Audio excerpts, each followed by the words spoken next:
Dear students, today we will discuss one of the most important topic, that is combination of capacitors. Sometimes it is required to combine capacitors to get an effective capacitance. When a number of capacitors are connected, then you get a single capacitor, or the combination behaves like a single capacitor having a capacitance C, which is called equivalent capacitance of the combination or effective capacitance of the combination. And that effective capacitance depends upon how they are connected, which way they are connected. Either they are connected, there are two possibilities, like they may be connected in series, they may be connected in parallel. Sometimes a number of capacitors also connected in mixed combination. Some are parallel, some are in series. And it is similar to the combination of resistors what you have studied in your class 10. So now let us discuss one by one. First one is series combination of capacitors. Now consider two capacitors C1 and C2. Capacitors having capacitance C1 and C2 are connected in series. And you know, a capacitor consists of two conductors. I have taken here two capacitors having here parallel capacitors. Here charge is plus Q and charge is minus Q. You know that. Then now these two capacitors are connected to the terminals of a battery having potential difference V. Now the positive terminal of the battery is connected to one end of the capacitor C1. The negative terminal of the capacitors of the battery is connected to this end of C2. Then under what condition we will say that they are in series? A number of capacitors are said to be connected in series. Series means end-to-end connection. One after other they are connected. It is similar to combination of resistors. Now if the negative plate of one capacitor is connected to the positive plate of the second, and negative plate of the second to the positive plate of third, and so on, then they are said to be connected in series. Now you see in this case two capacitors are connected, C1 and C2. Positive plate, negative plate of C1 is connected to positive plate of C2, and as we have taken only two capacitors.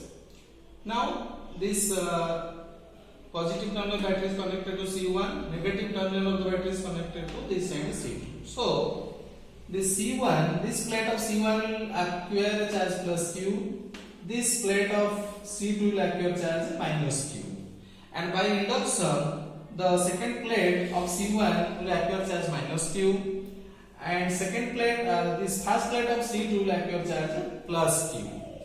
Now when this charge is minus Q and this plate is charge is plus Q, an electric field is developed along the conductor which connect the two capacitors, and the tendency of the electric field is that to flow the charges from C1 to C2, and that flow will continue till the net charge on both the capacitors will be 0. Now let us find the effective capacitance of the combination. Now the potential difference, see now it is very clear that Q remains constant across each capacitor in a series combination. What remains constant? The charge remains constant across each capacitor in series combination. Now the total potential, that is V, or potential difference V, or potential drop V is equal to sum of the potential drops across C1 and C2. Suppose here potential drop is V1, here potential drop is V2, so V is equal to V1 by plus V2, and V1 equal to Q by C1, and V2 is equal to Q by C2. So V will be equal to Q by C1 plus Q by C2. Now V by Q is equal to 1 by C1 plus 1 by C2. So now when they are combined together, you will get a single capacitor. the combination behaves as I told earlier. It behaves like a single capacitor having a capacitance of Cs, and the charge will remain same as Q. So Cs equal to Q by V. That means here V by Q will be 1 by Cs. Now put in the value. What will get? 1 by Cs equal to 1 by C1 plus 1 by C2. So this is the expression for the equivalent capacitance or effective capacitance of two capacitors C1 and C2 when they are connected in series. Now 1 by Cs equal to 1 by C1 plus 1 by C2.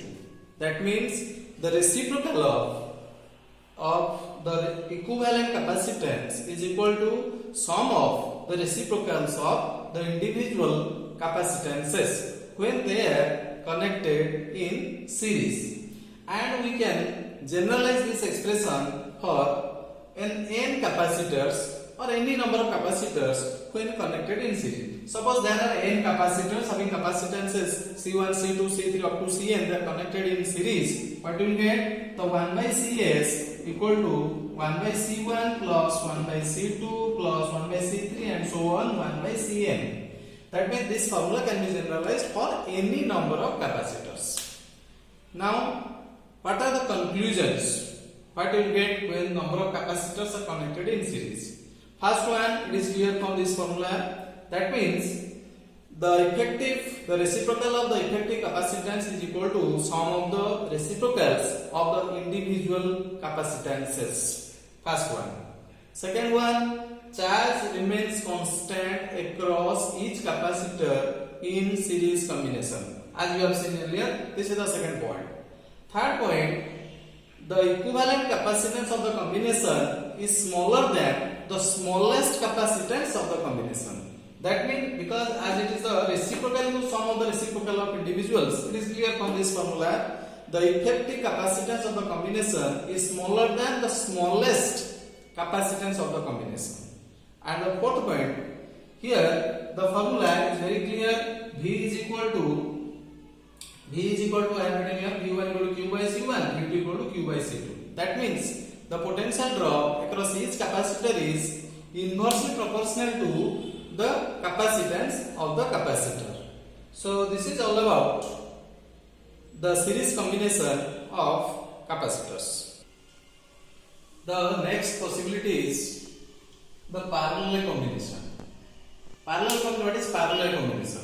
It is similar to that of resistors, what you have studied before. So in parallel combination, the positive plate of all the capacitors are connected to one common point and negative plates of all the capacitors are connected to another common point. Then they are said to be connected in parallel. Like the parallel lines, they are connected, that's why parallel combination. Once again, the positive terminals of all the capacitors are connected to one common endpoint and negative plate of all the capacitors are connected to another common point. Then they are connected in parallel. Now, the positive plates are connected to one end of the battery, the negative plates are connected to another end of the battery. So now, here, as they are connected to a common endpoint, the potential difference across each capacitor remains constant. So what remains constant here? V remains constant. Potential difference across each capacitor remains constant. So charge will be different. Whatever charge provided by the battery here, that will be divided across the two capacitors depending upon their capacitances. So here suppose charge is Q1, this plate will carry charge plus Q1, here minus Q1, here charge plus Q2, here charge minus Q2. Our aim is to find out the effective capacitance or equivalent capacitance of this parallel combination. Now, so if charge is Q1 and potential difference is V, which is same for both, and we can write here Q1 equal to C1V. You know the formula. C is equal to Q by V, so Q is equal to CV, so Q1 equal to C1V. Similarly, for capacitor C2, the charge is Q2, so Q2 is equal to C2 into V because V is the same for both. Now the effective capacitor suppose has a capacitance Cp. Cp is the effective capacitance of the parallel combination. So total charge of the effective capacitor will be Q, that is equal to sum of the charges Q1 and Q2. So Q is equal to Q1 plus Q2, and Q is, if Q is the charge of the effective capacitor and Cp is the effective capacitance, so V is the potential difference. So Q will be equal to Cp into V. Now Q equal to Q1 plus Q2, just put the values. So Q is CPV, Q1 is C1V, Q2 is C2V. After putting all the values, what you get? Cp is equal to C1 plus C2. That means the effective capacitance of the parallel combination is equal to sum of the capacitances of the individual capacitors. So this is the formula for parallel combination.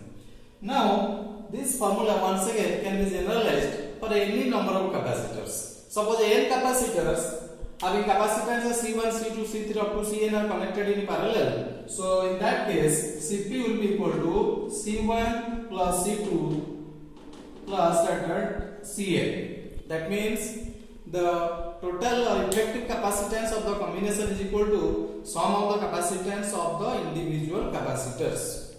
Now, what are the conclusion you have got from here, from this derivation?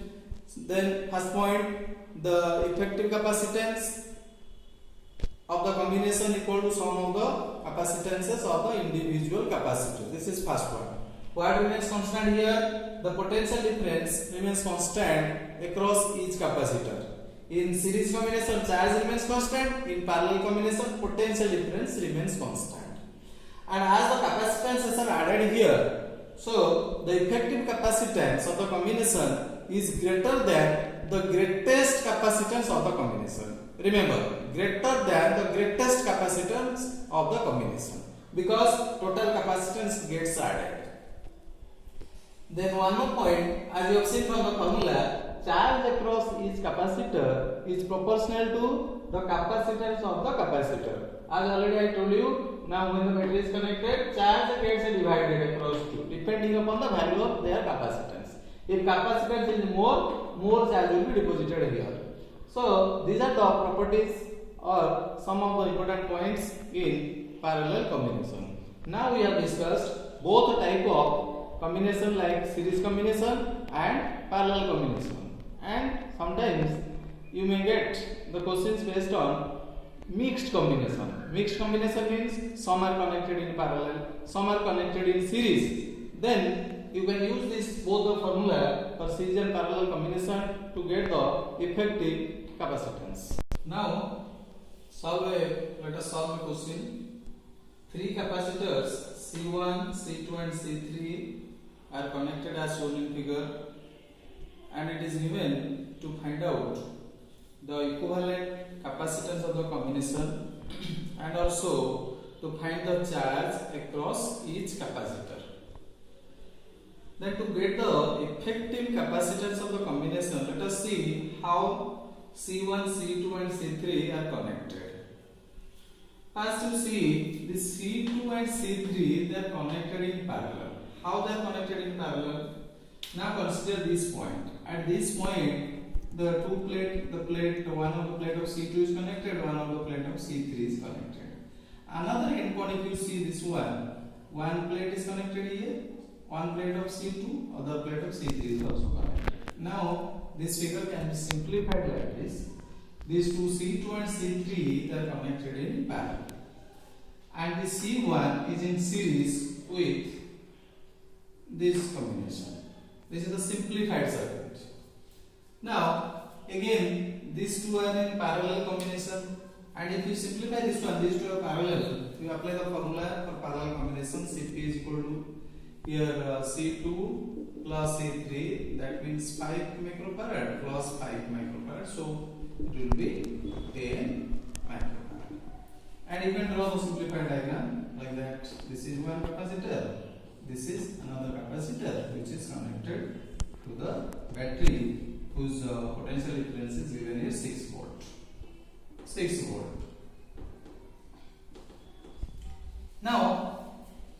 this is C1. This is a combination of C2 and C3. Suppose I write C3 and this is C1. Now these two are connected in series, and this capacitance is 10. This is also 10. As they are connected in series, you can apply the formula 1 by Cs equal to 1 by C1 plus 1 by C3. So 1 by Cs equal to 1 by 10 plus 1 by 10. After solving, what you get? Cs equal to 5 microfarad. First part is over. This is the equivalent capacitance of this combination. Then what about the charge across each capacitor? Now this combination and this capacitor C1, they are in series, and in series combination you know the charge remains constant. Then how to find out the charge across C1 and this combination? The Q is equal to C into V, and equivalent capacitance of the combination is 5 microfarad. The 5 microfarad into 6 volt. So what will get finally? So 5 and 6, that is 30 microcoulomb. 30 microcoulomb is the charge across C1 and also this combination. And these two are connected in parallel. You know, in parallel combination, charge gets divided. As the capacitance of both are same, the charge across each capacitor will also remain same. So, what is the charge across these two, C2 and C3? That is equal to the charge across, suppose this is Q1. So, Q2 or Q3, charge across C2 or C3, if I write, that will be 30 by 2, that is 15 microcoulomb each. So, this way you can solve numericals.